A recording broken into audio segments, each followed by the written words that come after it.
Some people consider themselves superior to others only by the position they hold. They believe that if a person has a lower social status, then there is nothing to respect them for because they have not achieved as much in life.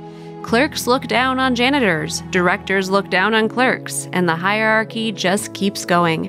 Participants of this system of perceived superiority forget that they are all just people. It is very easy to become lower in social status. It is possible to lose your job overnight or to lose your main income, but nobody thinks about that no matter how life turns out, the main thing is to remain kind, helpful, merciful, and a compassionate person. Someone posted this story on his social media page. His mother, Julie, worked as a cleaner in a bank for almost 40 years. She diligently cleaned the building so that the employees could work in a tidy atmosphere. In her youth, Julie could not find a better job because she had a child to clothe, feed, and educate. Julie never considered her job to be shameful because she took pride in her work. Her boss praised her for being a good example to her coworkers because she performed her duties with great dedication. Julie was on good terms with all the bank employees. They talked at lunchtime and exchanged the latest news. Everything was great until a new manager started working in this bank. He was an arrogant young man who considered himself to be the most important in the office. His self-centered nature was a problem for most employees in that department, but poor Julie suffered the most. He did not show any respect to her at all, even though she was his elder. He poked fun at her every day, which stressed her out, and she didn't know how to get him to stop mocking her. She was dismayed that such a young person was not brought up properly to have such a poor attitude about her. Who could have raised such a rude young man, Julie wondered. One day when Julie finished cleaning the floors in the hall, this young man ran up to her, shouting loudly about how poor of a job she did cleaning the bathroom. He made a scene in front of everyone while Julie just took it, staring at the floor. She was so ashamed. Julie cleaned the bathroom every hour and never missed a scheduled cleaning. There was never a problem like this before, but what made it worse was the inappropriate way the young man handled the situation by humiliating her in front of the entire office. Everyone looked at Julie, some with disapproval that she wasn't doing her job well, and others with pity that she was being shouted at. Julie just wanted to disappear. In fact, it was certainly impossible to blame Julie for poor work. She always diligently fulfilled her job duties. It was evident from everything that this guy was deliberately making the bathroom dirty just so he could yell at her. It appeared he even took pleasure in humiliating her.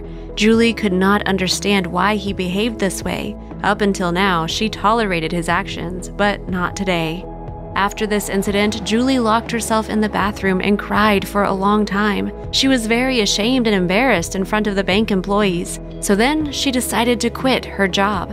At first, she even felt a little scared by this thought because she's worked here for her entire adult life. She devoted so many years to this place, and now, because of some new guy, she had to leave and look for a new job. But she saw no other way out because she realized that he would never leave her alone. So Julie submitted her resignation that very same day. However, she couldn't just leave things like that. Julie carefully collected all the buckets and mops and rinsed and wrung out all the rags. She did not want the new cleaning lady who would replace her to have difficulty finding anything. Then she sorted out all the detergents and cleaners and made a complete list of what and how to wash. After everything was arranged and laid out and a detailed list was written, Julie decided to write a letter to the management of the bank to explain the real reason for leaving this job.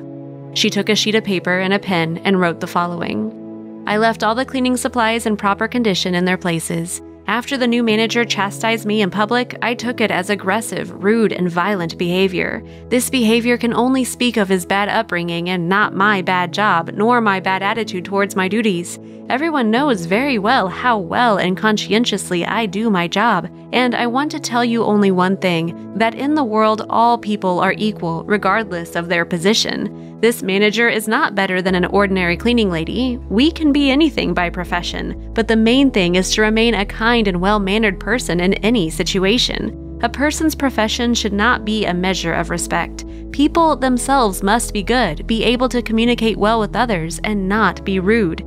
After all, no one wants to work in a dirty place, which means that the work of a cleaner is very important and necessary. After she sent the letter, Julie left with a clear conscience. Now she even experienced a certain sense of satisfaction from what she had done.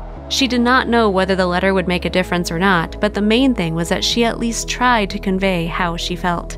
When her son posted this story on his social media page, he received a lot of comments on it.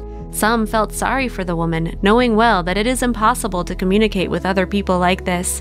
Some were indignant that the new manager had such an attitude. Some openly scolded this arrogant man, but no one remained indifferent. Friends, what do you think about this story? Did Julie do the right thing to write such a note and leave? Or maybe she needed to stay in her place and defend her rights? What do you think? Share your opinions in the comments.